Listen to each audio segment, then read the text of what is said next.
Natagpo ang abandonado sa Magalang Municipal Plaza sa Pampanga ang SUV ng ginang na 4 na araw nang nawawala. Nawawala rin ang kanyang driver. Saksi si Chino Gaston.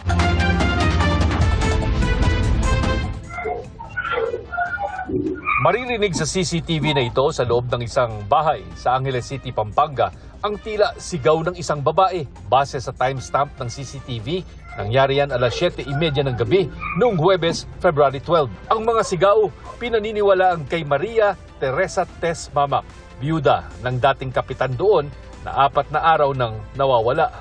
Ayon sa kanyang anak, walang ibang tao ng oras na yon kundi ang kanyang ina. Parang ang nangyari po isang quick attack po mabilis na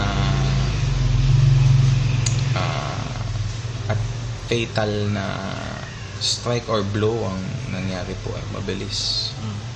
Kung parang wala na po nangyaring agawan, sagutan, sigaw lang po. Bago yan, alas 7:20 ng gabi, nakunang lumabas ng compound ang lalaking ito na tinukoy ng kanyang pamilya na driver nila ng mahigit 20 taon.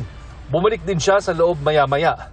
Matapos ang ilang minuto, dumaan ang puting SUV ng nawawalang ginang hanggang sa marinig ang tila sigaw bandang alas 7:30.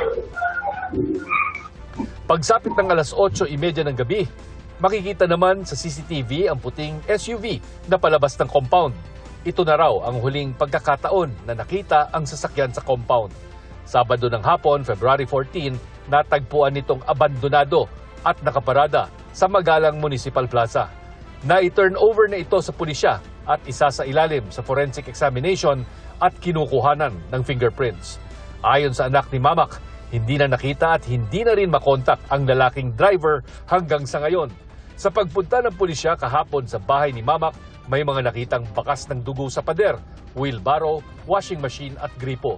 Hinihintay pa ang resulta ng forensic investigation. Gamit ang mga K9 unit, isang team ng MMDA ang tumutulong sa paghahanap sa biktima sa loob ng compound ng kanilang bahay. Nauna nang nag-anunsyo si Pampanga 1st District Representative Carmelo Lazatin ng 200,000 pisong reward sa makapagbibigay ng impormasyon sa kinaroroonan ni Mama. Para sa GMA Integrated News, ako si Chino Gaston, ang inyong saksi. Mga kapuso, maging una sa saksi. Mag-subscribe sa GMA Integrated News sa YouTube para sa iba't ibang balita.